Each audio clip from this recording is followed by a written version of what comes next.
예, 여러분. 다사다난이라는 얘기 우리 많이 하죠. 특히 오늘과 같이 12월 31일에는 이 다사다난이라는 단어를 많이 씁니다. 다사다난. 일도 많고 어려운 것도 많았다는 뜻인데요. 그런데 사실 우리가 살다 보면은 정말 매년이 다사다난한 것 같죠. 특히 정말 기가 막히고 황당한 비상계엄이라는 사태를 겪었던 2024년 12월 3일. 그런데요, 2025년에도 2024년 12월 3일은 지속됐습니다. 이런 차원에서 우리가 본다면, 자, 2026년이 좀 나을지 저는 확신할 수 없습니다. 상당히 어려운 것들이 계속 지속될 가능성이 있다라는 얘기인데요. 하지만 우리가 여기서 포기할 수는 없겠죠. 지금의 현실을 잘 분석하고 그 분석을 토대로 우리가 미래를 대비한다면 아마 상황이 더 나빠지는 것은 막을 수 있지 않을까라는 생각이 듭니다. 그런 의미에서 대한민국에서 가장 오랫동안 기자 생활을 하시는 분이죠. 정말 대기자 중에 대기자인데요.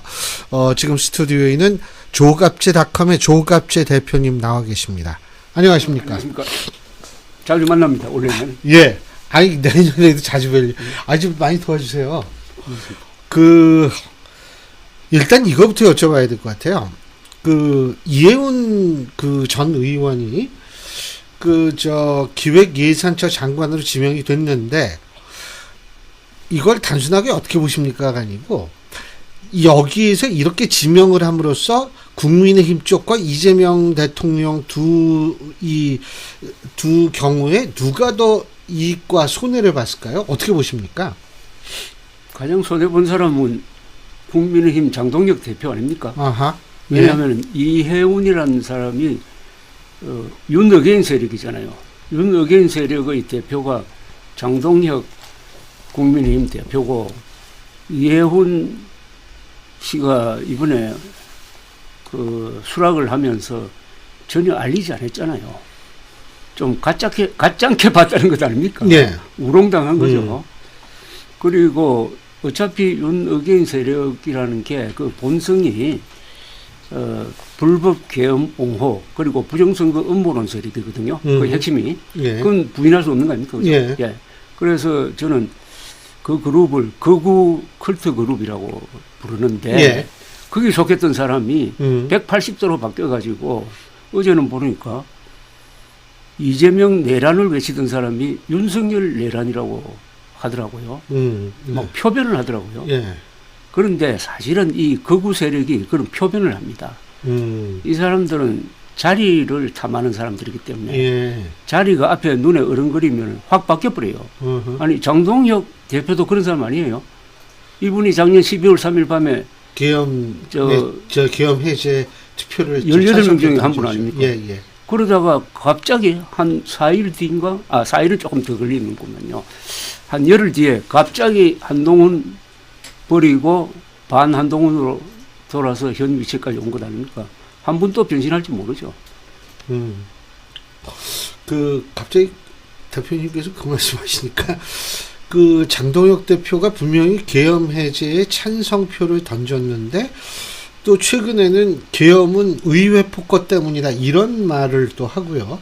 그러면 그때 당시에는 의회 폭거라고 생각하지 않았기 때문에 계엄 해제를 요구했는지 사실 이런 의문도 생기는 것은 사실이에요. 예. 저는 이 권력이라는 게 결국 자리를 놓고 싸우는 건데, 장동혁 대표의 저 변신에는 어떤 이념적인 무슨 이런 것도 있는 게 아니고, 예. 오로지 그때 유불리를 따져서 어허. 아마 한동훈 당시 대표가 저 탄핵에 찬성하고 나서 당에서 쫓겨나갈 것 같으니까 미리 침몰하는 배에서 미리 뛰어내린 것 아니겠습니까?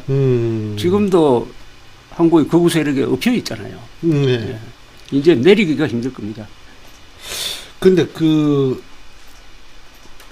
기자의 관점에서 보실 때 이해운 이 장관 지명자가 청문회를 무사히 통과할 수 있을 거라고 보십니까? 그런데 이재명 대통령의 이 체면이 여기에 걸려 있다고요.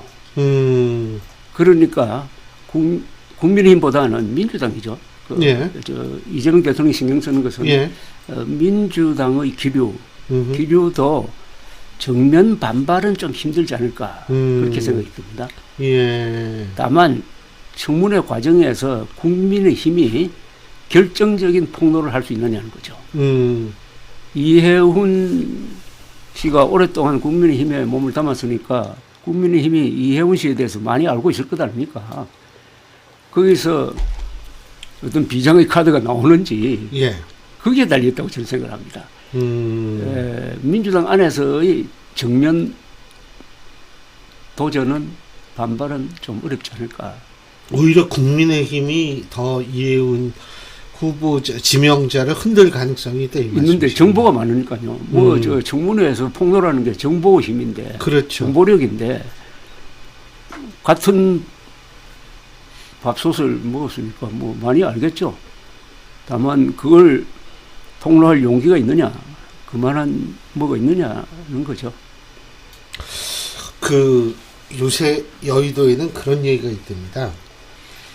그 5, 6월에 보좌관이 한을 먹으면 한을 맺으면 배지가 떨어진다라는 얘기가 있다고 얘기를 하는데 지금 김병기 이 전 원내대표죠. 일단 제가 이거부터 여쭤볼게요. 김병기 전 원내대표와 강선우 의원과의 통화를 들으셨죠? 그죠? 그거 어떻게 보셨어요? 기가 막히던데 저는. 그런데 우리 입장이나 우리 신 교수님 입장에서는 기가 막히지만 그 세계에서는 그 아주 자연스러운 하나의 패턴이라고 그럴까요? 하나의 관습인 것처럼 느껴졌습니다. 예. 자연스럽게 느껴졌어요. 그러니까 그런 문화가 있는 거예요. 그런데 그게 지금까지는 덮여 있었는데 이번에 아주 극적으로 드러났는데 예. 이게 한번 생각해 보십시오. 저 건진법사라는 사람이 예. 그 비슷한 건으로 해가지고 1억 받아가지고 구속됐잖아요. 예. 그래서 경북도의원을 누가 밀어주는 걸로 해가지고 1억 받았다가 그때는 건진법사라는 사람이 브로커였다고. 근데 이건 브로커가 돈 받은 강선우 의원이 돈 1억을 본인이 받지 않았지만 그 보좌관이 받았을 가능성은 상당히 높은 것 아닙니까? 그죠? 그 뭐 일단 보관하고 있었다라는 그렇죠. 녹취는 분명히 나오고 있습니다. 그건 팩트로 본다면은 이거는 말이죠. 공관위원 아닙니까? 공관위원은 그 심사하는 사람 아닙니까? 공천하는 그렇죠. 사람 심사하는 건데 이걸 대학교에 비교하면은 학생 뽑을 때 입시관리위원이죠. 입시관리위원 아닙니까? 예. 입시관리를 하는 사람이 저 학교장한테. 학생 측으로부터 1억 원 받은 거하고 마찬가지거든요. 그거보다 더 엄중하지. 이 정당인데. 예. 그러니까 파는 거 아닙니까? 그죠? 1억. 예. 판다. 이게 정면으로 밝혀진 게 거의 처음인 것 같아요. 그래서 이거는 개인의 일탈이 아닙니다. 그러니까 민주당의 하나의 자연스러운 습관이든지 그리고 여기에 대한 죄의식이 없든지 이게 일반화되어 있든지 그렇다면은 이거는 당의 큰 위기죠. 앞으로 이제 수사가 들어갈 텐데, 그리고 지금 내년 지방선거를 앞두고 얼마나 지금 물 밑에서 공천 받으려고 뛰고 있겠습니까? 그런 것과 연관시킨다면은 이건 너무나 큰 사건이라고 생각합니다. 다만 아무리 큰 사건이 있어도 그것을 진짜 역사를 바꿀 만한 어떤 폭발력으로 만들지 못하는 게 국민의힘이에요. 이미 지나간 게 아니 그러니까 국민의 입장에서부터 호재가 많은데 폭발력이 있었는데 하나도 못 살려요. 그래도 지난 2달 동안 제일 열심히 효과적으로 싸운 사람은 한동훈 전 대표예요. 그런데 국민의힘은 한동훈 전 대표 싸울 때마다 뒤에서 뭐 자꾸 다리나 걸고 이번에도 마찬가지 아닙니까? 당갱강 뭔가 가는 저 줄임말을 쓰니까 좀 이상해 드리는데 그런 걸로 봐가지고 국민의힘은 돌파력도 없고 그건 우리 국민 입장에서 생각하면은 민주당 이재명 아무리 잘못하더라도 윤석열만큼 잘못하는 건 아니지 않느냐. 그런데 장동혁 대표는 윤어게인 세력이잖아요. 그러니까 레스 이브를 찾는 것 아닙니까? 아니 뭐 무슨 그러니까 국민의 입장에서부터는 호재들이 막 터지는데 전혀 소화를 못 하고 있다는 건 저도 공감을 하는데 근데요. 지금 이제 강선우 의원에 대해서는 정청래 대표가 당무감사를 감사를 지시를 했잖아요. 윤리감사인가? 그거 지시를 했는데, 근데 김병기 전 원내대표는 빠졌어요. 이거는 뭐라고 생각하세요? 뭐 차등을 둔 거 아니겠습니까? 그 1억을 김병기 의원이 받은 건 아니니까. 예, 받은 건 아니죠. 받은 건 아니니까. 뭐 묵인, 현재 1억 받은 게 확실하다면 묵인했다고 봐야 되는데. 예.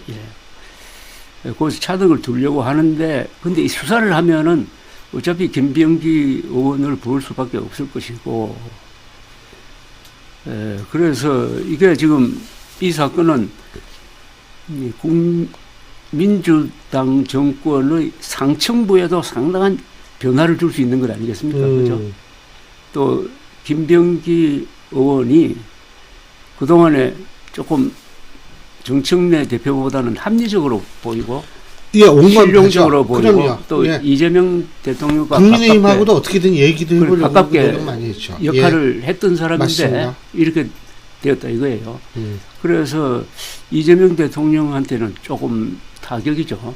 근데 그거하고 또 이해운 예, 이 전 의원. 포습이라고 그럴까요? 예. 뭐 포습하는 과정에서 지금 민주당의 강성 당원들이 반발하고 있거든요. 예, 예. 그러다고 이렇게 겹치면은 정청래 대표 입장이 좀 강화된 것 같기도 해요. 그게 이제 뭐 1월 11일로 예정된 최고위원 선출에서 어떻게 반영될지. 다만 이런 게 있습니다. 그 지금 친청하는 게 너무 빠른 것 안 같습니까? 굉장히 빠르죠. 그러니까 정권 출범하고 맞습니다. 나서 이런 이야기 나온 적이 없잖아요. 이제 6개월 좀 지났는데 이렇게 예, 얘기 나오고, 예. 그 전부터 나왔거든요, 사실. 네, 굉장히 네, 빠르죠. 예, 예. 그 이유가 혹시 뭐라고 생각하세요?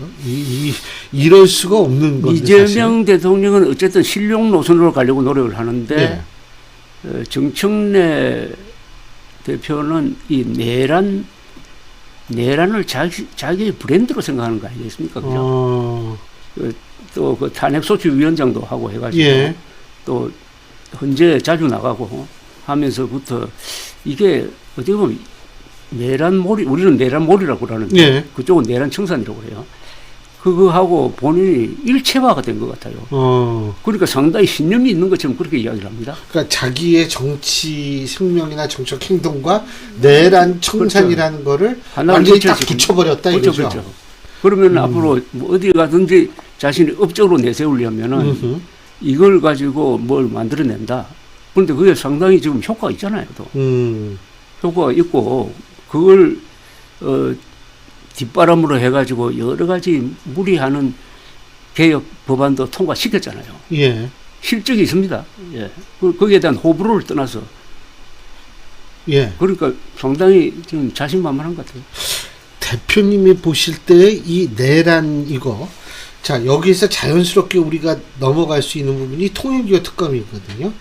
통일교 특검 혹은 통일교 신천지 특검, 이게 지금 뭐 만들고 협의하고 뭐 하고 한다 보면 이거 1월 말에는 그렇죠. 이제 되잖아요. 그럼 이제 그때부터 특검 임명하고 뭐 하면 2월 말 3월 초가 됩니다. 그럼 3월 초에 이제 수사에 들어간다. 60일 하더라도 5월 말에요. 지방선거 바로 직전입니다. 맞습니다. 자, 제가 여쭤보고 싶은 거는 이 통일교 특검 뭐 이런 거 하고 또 하나 종합특검이라고 하는 거 두 개가 가동될 가능성이 있는데 지방선거에 미치는 영향 어떻게 보십니까? 저는 특검보다는 이게 한국에서 이 사건의 패턴이 있습니다. 어떤 사건이 터지면은 그 생명력이 한 달 못 갑니다. 예. 한 달 가기 전에 또 다른 사건이 터져가지고 그걸 덮어버려요. 예. 이 앞에 파도를 뒤에 맞습니다. 파도가 덮는 이런 식이 계속 반복됩니다. 그런데 예. 한 번 스팀 아웃 되어버린 사건은 살리기가 매우 힘듭니다. 저는 통일교 특검도 지금 그런 길을 가고 있다고 봐요. 지금은 막 흥분하죠. 예. 그러면 한 달 전에 생각해 보십시오. 그 대장동 항소 포기 가지고 또 얼마나 시끄러웠습니까? 맞습니다. 지금 잊어버린 사람 많잖아요. 예. 예. 그러니까 앞으로 1월에 무슨 일이 벌어질까 하면 제일 큰 것은 저는 이제 줄줄이 예정되어 있는 내란 관련 선거가 있잖아요. 아, 선거가 있죠? 예. 선거 있잖아요. 그렇죠. 윤석열 전 대통령에 대한 선고도 있죠. 그게 1월 16일인가 예, 예정돼 있는데 뭐 중재 선거가 나올 가능성이 많은데 선거가 쭉 있으면은 또 한 번 이 내란 문제가 다시 점화됩니다. 다시 점화될 것이고 1심에서 예컨대 윤석열 전 대통령에 대해서 내란 우두머리 죄를 적용하면은 사형 아니면 무기가 선고될 가능성이 그렇죠. 있다고요. 그 다음에 국민의힘 그때까지 장동혁 체제가 계속된다고 하면은 장동혁 체제의 입장은 어떻게 되는 거냐? 스텝이 꼬일 수가 있다는 그렇죠. 말씀이시죠. 그 다음에 너무나 엄청나잖아요. 예. 사형 또는 무기가 1심에서 선고된 사람을 계속 붙들고 가는 사람들이 국민의힘을 이끌고 있다. 그러면 당장 오세훈 서울시장이 과연 국민의힘 간판을 가지고 이 선거에서 이길 수 있느냐 고민 안 할까요? 안 하겠습니까? 그 말씀이시면 저는 조갑재 대표님의 해안을 누구보다도 신뢰하는 사람이기 때문에 여쭤보는 건데 당이 갈라질 수도 있다고 보시는가요? 그건 모릅니다. 모르는데 통상적으로 생각하면 좀 어렵고요. 어려운데 지금 국민의힘 안에서 이 말하자면 쿠데타를 일으켜 가지고 장동혁 세력을 몰아낼 만한 결속력을 가진 세력이 있느냐는 거예요. 선거를 앞두고 그 용감해야 되거든요. 또 조직도 있어야 되고 그다음에 그런 요인도 이제 만들어져야 되는데 모르죠. 장동혁 개인과 관계되는 어떤 이제 심각한 폭로가 나오면 그것도 문제가 따릅니다. 다만 내년 지방선거는 선거의 한 50%의 의미가 서울시장 선거 아닙니까? 그렇죠. 네. 제일 상징성이 있는 지역. 그리고 지금 각종 여론조사에서 오세훈 시장이 좀 불리하게 나오잖아요. 예, 그게요. 어떻게 되냐면 정당 지지율을 보면 민주당이 우위예요. 그런데 이 지방선거 때 야당을 뽑을 것이냐 여당을 뽑을 것인가 할 때는 오세훈 시장이 현직 프리미엄이 좀 작동을 하는 것 같더라고요. 예, 그런데 생각보다는 약한데 오세훈 서울시장이 지금 국민의힘 안에서는 중도 확장성이 제일 높은 사람이거든요. 예. 또 서울시는 경기도와 달라서 예. 왼쪽으로 가지 않고 최근에는 오른쪽으로 가는 그런 경향이 예. 있습니다. 그래도 중도를 잡아야 돼요. 예. 그러면은 장동혁 극우가 이끄는 국힘당 후보 오세훈 이렇게 됐을 때 상당히 고민이 있을 거라고 봅니다. 그러니까 국힘당이 이제 짐이 되는 거죠. 오세훈 시장으로서는 짐이 되는 거죠. 그렇죠. 예. 짐이 되는데 지금도 조금 짐이 될 수도 있어요. 점점 짐이 지금도. 되죠. 점점 짐이 되죠. 예. 아니 서울 시민은 그래도 우리나라에서 가장 교육 수준이라든지 모든 점에서 좀 앞서가는 사람들이 이 극우 부정선거 음모론을 하고 맞겠느냐는 거죠. 거기서 어떤 저는 문제가 생길 수도 있다고 봅니다. 맞습니다.